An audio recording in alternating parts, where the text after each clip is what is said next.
demostrables. En cambio, los trastornos motores son alteraciones objetivables en la contracción o en la coordinación del tránsito del tubo digestivo.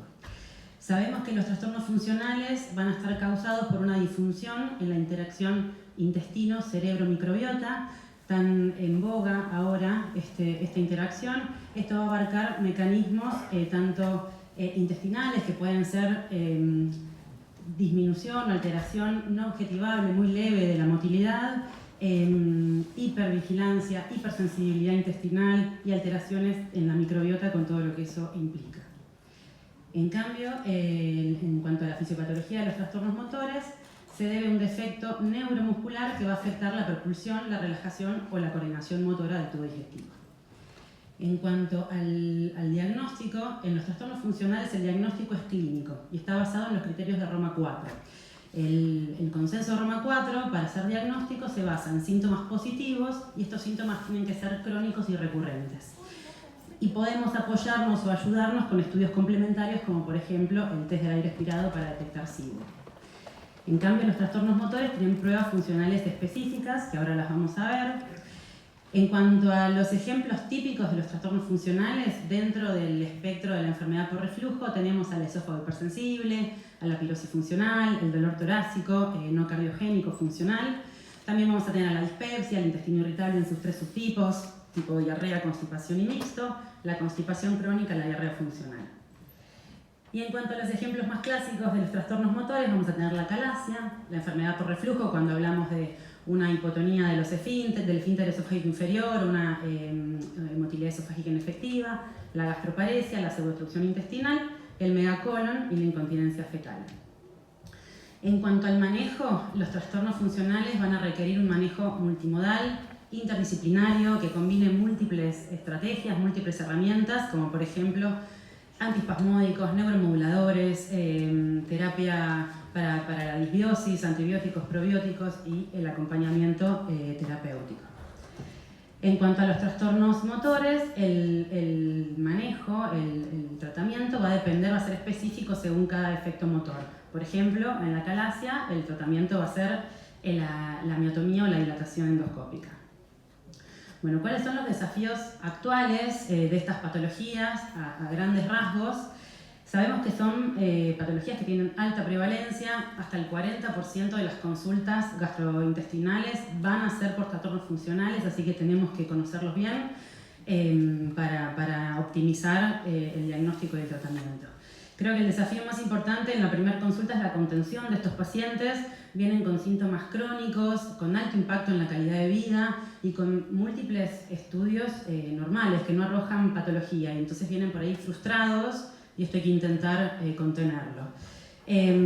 También tenemos que conocer todos los mecanismos fisiopatológicos que van a producir estos síntomas, primero para poder dirigir el tratamiento y segundo hay que intentar bajar con palabras que el paciente entienda estos mecanismos para poder explicárselo y que el paciente lo entienda. Sabemos, en cuanto a los desafíos diagnósticos, sabemos que son patologías que tienden a solaparse, tanto entre los trastornos funcionales en sí, como dentro de, también con los trastornos motores. Y tener en cuenta también la esofagitis eosinofílica, que es otra patología que puede dar síntomas similares. Identificar los signos de alarma, los red flags, para pedir oportunamente los estudios endoscópicos. A veces por ahí tenemos un sobrepedido de estudios endoscópicos, así que hay que conocer cuáles son los signos de alarma para pedirlos oportunamente. Conocer todas las herramientas diagnósticas también nos va a permitir hacer los diagnósticos de estas enfermedades. Para lo que es síntomas esofágicos tenemos la manometría esofágica de alta resolución y la pH impedanciometría. Para el diagnóstico de la gastroparesia o de la dispepsia, el centellograma de vaciamiento gástrico. Para el diagnóstico de la pseudoobstrucción intestinal vamos a contar con la manometría antro-duodeno-yeyunal y la enteroresonancia. Y para los desórdenes de la constipación y incontinencia fecal tenemos la manometría no rectal de alta resolución, el test de expulsión del balón y la resonancia dinámica del piso de la pelvis. Y contamos también con el test del aire expirado, ya vamos a hablar en la otra charla de esto, pero para hacer diagnóstico de sobrecrecimiento bacteriano y de las intolerancias alimentarias. Y en cuanto a los desafíos terapéuticos, sabemos que necesitamos sí o sí un equipo interdisciplinario para el manejo de estos pacientes. Vamos a tener que contar con un equipo de clínicos, nutricionistas, proctólogos, psicólogos, psiquiatras, kinesiólogos para hacer el abordaje completo. Tratar de evitar tratamientos innecesarios. Es muy frecuente ver en el consultorio un paciente que viene por ahí con distensión de larga data y viene tratado con omeprazol, no sabemos por qué, de forma crónica. Entonces, intentar evitar tratamientos que no van al mecanismo fisiopatológico del síntoma. El tratamiento sabemos que va a ser individualizado, va a depender de cada caso en particular. Y creo que la relación médico-paciente como desafío terapéutico es lo más importante en estos casos.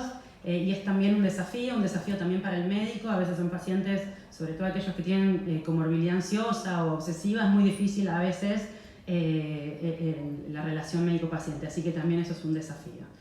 Bueno, estos trastornos son muy amplios para hablar, entonces me pareció por ahí traer dos casos clínicos, para mí lo que son las patologías o los síntomas más frecuentes en consultorio, uno de pirosis, de enfermedad por reflujo, y otro de constipación, para que vayamos juntos viendo cómo manejarlos. El primer caso se trata de un hombre de 43 años que consulta por pirosis y regurgitación de 2 años de evolución. Él refiere que los síntomas son diurnos, más frecuentes en los días laborales. Viene tratado con pantoprazol simple dosis hace 5 meses con poca respuesta. Trae una endoscopía de hace 5 años por síntomas similares con una esofagitis A. Y nos cuenta que el cuadro empieza ante una situación de estrés. Como antecedente clínico, lo único de relevancia es que tiene sobrepeso.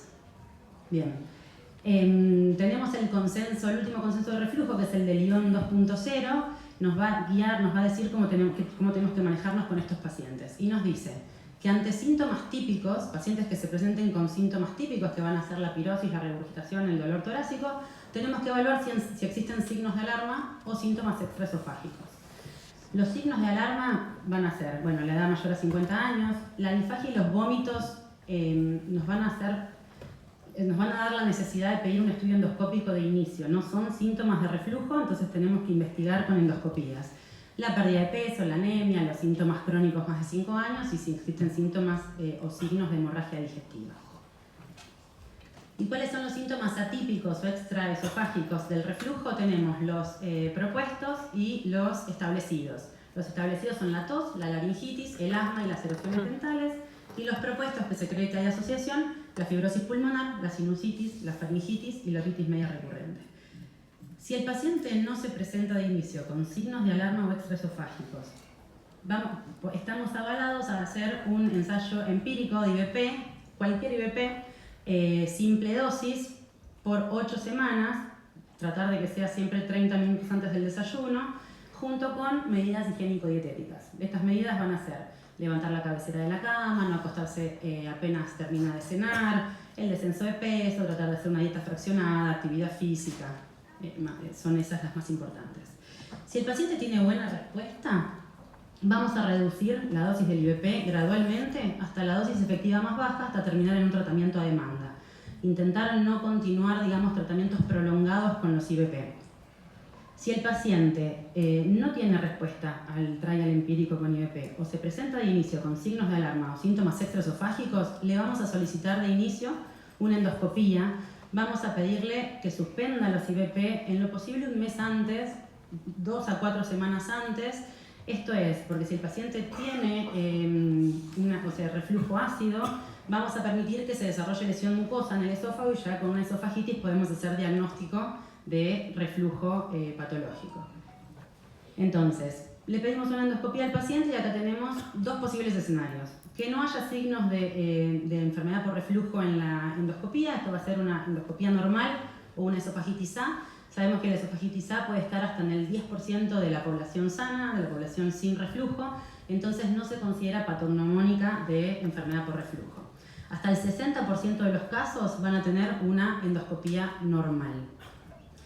En este caso, entonces, no estamos seguros si los síntomas que el paciente presenta, la pirosis, la regurgitación o el dolor torácico, sean producidos por reflujo ácido. Entonces, el paso siguiente es pedir estudios funcionales vamos a pedirle una manometría esofágica de alta resolución y un monitoreo inalámbrico de pH con impedanciometría.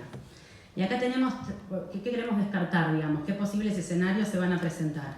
Que se trate de una enfermedad por reflujo no erosiva, que se trate de un trastorno funcional. Dentro de los trastornos funcionales tenemos la pirosis funcional, el esófago hipersensible, los trastornos relacionados a la aerofagia, los eructos supragástricos y el síndrome de rumiación. El síndrome de rumiación es un trastorno conductual en el que el paciente deglute, traga los alimentos y por una contracción abdominal, por un aumento de presión abdominal, hace una regurgitación del alimento, lo mastica y lo vuelve a comer. Se confunde mucho con la enfermedad por reflujo y el síntoma predominante es la regurgitación. O otro escenario posible es que el paciente tenga un trastorno motor esofágico. Por otro lado, el otro escenario de la endoscopía es que el paciente ya tenga signos claros de enfermedad por reflujo, que va a ser la esofagitis B, C o D, o el esófago de Barrett. Acá hablamos de enfermedad por reflujo confirmada, y acá lo que tenemos que hacer es optimizar el tratamiento con IVP. En el caso de nuestro paciente, vino con una endoscopía que no tenía hallazgos significativos, entonces lo que hicimos fue pedirle una manometría con un monitoreo inalámbrico de reflujo. Bien, ¿qué es la manometría esofágica de alta resolución? Es una herramienta que va a evaluar la función motora del esófago y sus válvulas mediante una sonda que tiene sensores de presión distribuidas a lo largo del esófago. Se coloca de forma transnasal, no sé si se ve la imagen ahí, y tiene múltiples sensores radiados de presión que nos van a dar una especie de mapa de presiones. Nos permite determinar la funcionalidad de la unión gastroesofágica, muy importante en la fisiopatología de la enfermedad por reflujo. Nos permite descartar también patologías con síntomas similares. Como decíamos recién, los trastornos motores esofágicos, sobre todo, por ejemplo, la calasia, puede haber pirosis, pero por retención de alimentos, por fermentación de los alimentos retenidos en el esófago, y ahí el IVP no va a tener respuesta. Entonces, ante un paciente que no responde, solicitar una manometría. Bueno, el síndrome de rumiación, como hablábamos recién, hay que solicitar siempre una manometría previo a la realización de la pH impedanciometría. Esto es obligatorio porque la manometría nos permite determinar a dónde vamos a poner, en qué posición vamos a poner la sonda de pH impedanciometría después.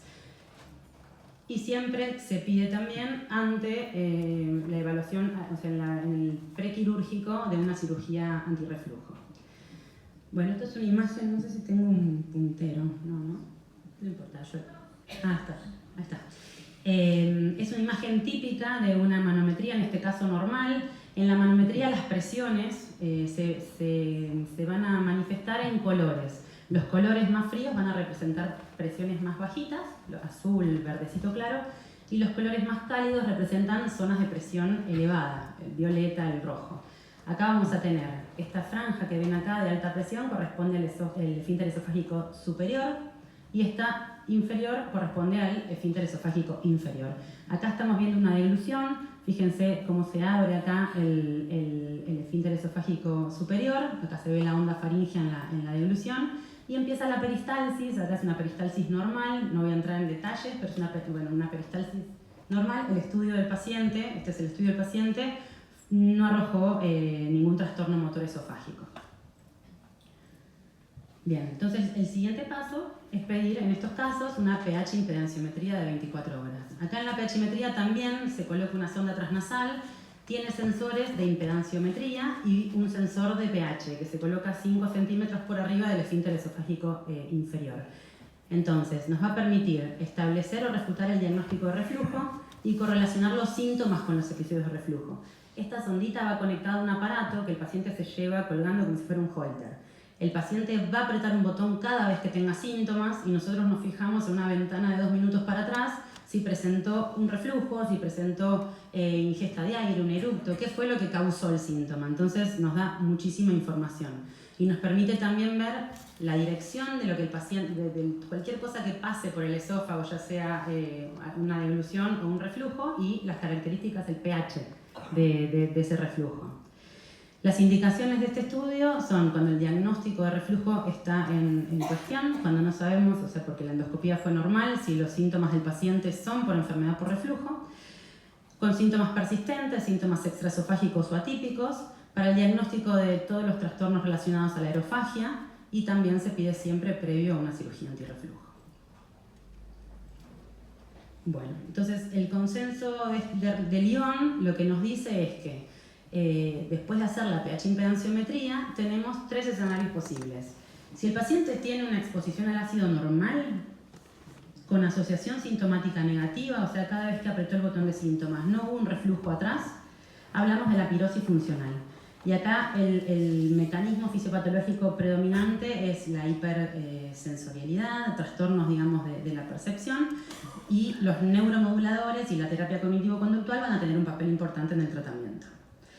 Otro escenario posible es que la exposición al ácido en las 24 horas sea normal, pero con una asociación sintomática positiva. O sea, el paciente, hasta 50 episodios de reflujo podemos tener todos, es fisiológico. Estos casos son pacientes que apretan el botón de síntomas ante un episodio de reflujo fisiológico, cuando la pH-metría nos dio todos parámetros normales, pero con una asociación positiva. Acá hablamos del esófago hipersensible y le agregamos a los neuromoduladores el tratamiento antisecretor con IVP. Y el otro escenario es que haya una exposición patológica en 24 horas al ácido, entonces acá hablamos de la enfermedad por reflujo no erosiva. Y acá el tratamiento va a ser optimizar los IVP y si el paciente no responde, bueno, se puede llegar a evaluar para una cirugía antirreflujo. Bueno, esta es una imagen típica de una pH impedanciometría. Acá lo que vemos, esto en blanco, representa algo líquido que pasó por el esófago, viene del estómago para arriba, es un reflujo. Y esta línea roja que ven acá es la línea de pH, esta línea grisecita marca el 4, un reflujo es ácido cuando baja de 4.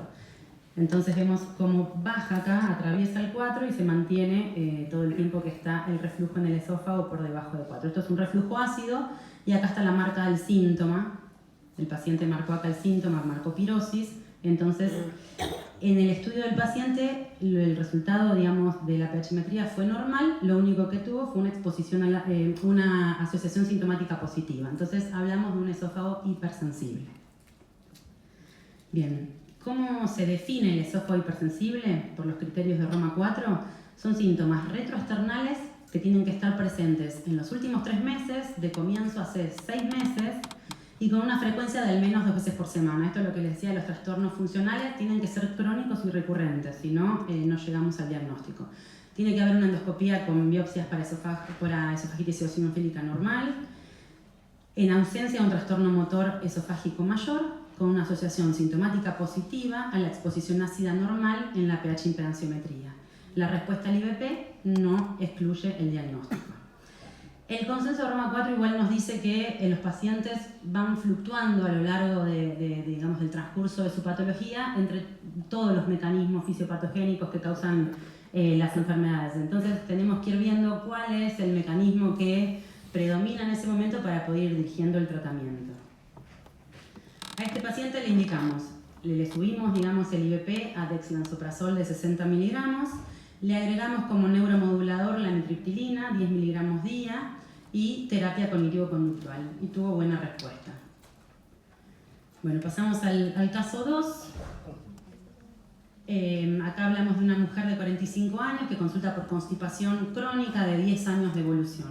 Ella refiere que tiene esfuerzo evacuatorio, que hace 2 veces por semana, que hace como piedritas y que nunca hace completo, con sensación de evacuación incompleta. Como antecedentes es hipotiroidea, pero controlada, un parto vaginal sin complicaciones. Entonces, a grandes rasgos, ¿cómo divide la constipación el consenso de Roma 4? En primario funcional y dentro de esta con tránsito normal. Acá generalmente son los pacientes que consumen poca fibra, poca agua, poca actividad física y resuelve con eso. Con tránsito lento, acá hablamos de una disminución de la motilidad colónica, por ahí no objetivable, muy leve, y estos casos generalmente mejoran con prokinéticos o con secretagogues. Y por último, los trastornos funcionales de la defecación, que acá estamos hablando de una alteración del complejo anorrectal. Por otro lado, la secundaria, a enfermedades sistémicas y la inducida por opioides.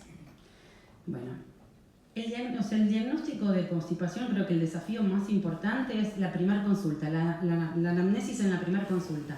El diagnóstico es clínico en la constipación en cuanto a los mecanismos fisiopatológicos que la van a producir. Entonces, saber cómo interrogar al paciente nos va a dar el 90% del éxito en esta patología.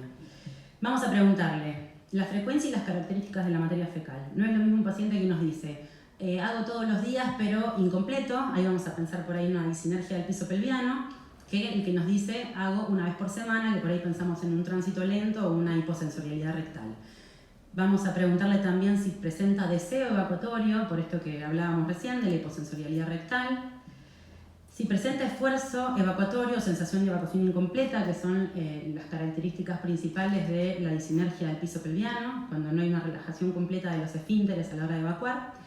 Si la paciente usa maniobras digitales y cuáles, por ejemplo, si la paciente nos dice que se digita por vagina, vamos a estar haciendo el diagnóstico de un rectocele anterior y hay que derivarla o hacer una interconsulta con proctología.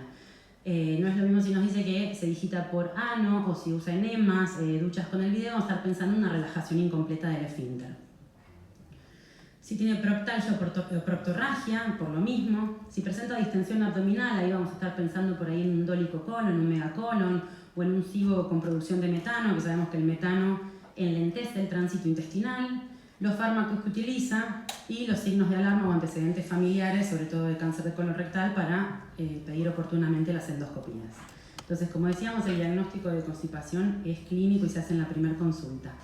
El examen físico anorrectal es importantísimo también, nos va a dar información muy similar a la manometría anorrectal. Es importante saber hacerlo, sobre todo en aquellos lugares donde no hay acceso por ahí a la manometría. Vamos a hacer primero una inspección pasiva, vamos a ver si hay cicatrices, por ahí pensando en un trauma obstétrico, lesiones dermatológicas en la incontinencia, fisuras anales que nos hablan de una hipertonía del esfínter. Le vamos a pedir al paciente que haga una contracción voluntaria en la inspección y vamos a ver si hay hipotonía de los esfínteres, que haga un pujo también y vamos a ver si hay prolapso, si hay un descenso perineal excesivo. Y vamos a hacer un tacto rectal, a veces no es fácil hacer esto en la primera consulta, por ahí hay que ganarse un poquito más de confianza con el paciente, esto también puede ser un desafío, pero bueno, en el tacto rectal vamos a ver la presión de reposo de los esfínteres, ahí vamos a ver si hay hipotonía, si hay hipertonía, le vamos a pedir también al paciente que haga un pujo y ahí vamos a ver si hay una disinergia y si hay una fuerza adecuada en la contracción. Nos da una información, miren, muy similar, con un valor predictivo positivo de 97%, igual que la manometría anorrectal. En el caso de nuestra paciente, presentaba a la maniobra del pujo, cuando la hacíamos pujar, una contracción de los esfínteres. Eso se dice pujo paradojal, se tendría que relajar al pujo. Entonces, en una primera consulta vamos a pedir siempre un laboratorio para descartar causas secundarias de constipación. Le vamos a pedir al paciente que, vamos a reforzar las medidas higiénico-dietéticas, que haga actividad física, que tome líquido, que trate de reeducar el intestino y tener un horario regular para ir al baño. Habitualmente les recomendamos que vayan después del desayuno, aprovechando el reflejo gastrocólico, que tomen una posición adecuada para evacuar. Nosotros tenemos uno de los esfínteres anales, es el aspugo rectal, que en condiciones de reposo está contraído para formar este ángulo de 90 grados entre el recto y el ano. Esto ayuda a la continencia. En el pujo, el aspugo rectal se relaja y se rectifica este ángulo, favoreciendo la continencia. Se supone que esto se ve favorecido en la posición de cuclillas para evacuar, y eso lo adaptamos en el baño pidiéndole al paciente que se ponga un banquito de 20-30 centímetros debajo de los pies para que vaya al baño con las rodillas elevadas. Ayuda muchísimo esta medida. Bueno, y también le vamos a pedir al paciente que consuma fibra. Vamos a priorizar el consumo de verduras, frutas, cereales integrales, pero si no llegamos con todo eso, se puede suplementar con psyllium, que es muy bueno. Y le indicamos, como la paciente tenía un Bristol 1 de posiciones muy duras, polietilenglicol 17 gramos día. Viene a la segunda consulta, trae un laboratorio normal y nos dice que la consistencia de la materia fecal mejoró, o sea, ahora es normal, pero aún así continúa con evacuación incompleta y esfuerzo defecatorio. Entonces, ¿qué nos dice la evidencia que tenemos que hacer ante un paciente que descartamos causas secundarias y no responde a las medidas iniciales? Vamos a empezar de inicio, digamos, con estudios funcionales de elección, la manometría anorrectal de alta resolución con el test de expulsión del balón. Estos dos estudios nos van a dar dos escenarios. Si da patológico, nos habla de una disinergia del piso pelviano, o sea, el paciente en el pujo contrae el ano en vez de relajarlo. Y acá el tratamiento va a ser la rehabilitación del suelo pélvico, el biofeedback, o que sea normal. Y acá sí es normal, y el paciente sigue refiriendo, como en el caso de esta paciente, síntomas de obstrucción al tracto de salida, le vamos a pedir una resonancia dinámica del piso de la pelvis para evaluar alteraciones anatómicas, prolapsos, rectocele, enterocele, o sea, otras patologías proctológicas. Y acá, si da positiva, vamos a mandarla a hacer rehabilitación también y la consulta con el proctólogo. Y si la manometría da normal y no presenta síntomas de obstrucción al tracto de salida, vamos a hablar de un tránsito lento. El diagnóstico de tránsito lento es clínico. Y acá sí, como decíamos antes, los proquinéticos, los secretagogos o los neuromoduladores, quizá más los inhibidores de la recaptación de serotonina, tienen un buen efecto. Entonces dijimos que ante la falta de respuesta a las medidas iniciales le vamos a pedir la manometría anorrectal de alta resolución. Es una técnica de registro de actividad motora y sensitiva de la unidad anorrectal. Es el mejor método para confirmar la sospecha de defecación disinérgica. Nos va a permitir evaluar las presiones del conducto, el comportamiento del complejo anorrectal a situaciones fisiológicas como el pujo, la tos, la contracción voluntaria. Nos va a permitir evaluar los reflejos y la sensorialidad rectal. Nos regimos por el Consenso de Londres para la clasificación de los desórdenes de la función anorrectal. Estas son las indicaciones de manometría, la constipación o los desórdenes de la evacuación, la incontinencia, el dolor rectoanal. Siempre lo vamos a pedir ante la evaluación prequirúrgica y previo al biofeedback. Esta es una imagen normal de una manometría anorrectal. También, o sea, las presiones se grafican en colores. Esta zona de alta presión corresponde al conducto anal. Esta es una imagen 3D. Esto es un pujo normal. En el pujo, no sé si se ve acá, está medio borroso, pero la sonda tiene sensores en recto y sensores en canal anal. Sí. Ok, perdón, vamos a redondear.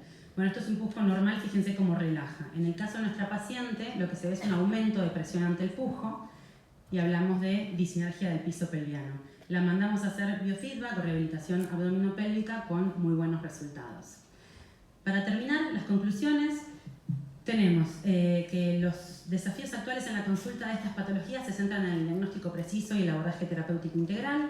Muy importante la semiología inicial y la contención del paciente en el abordaje inicial.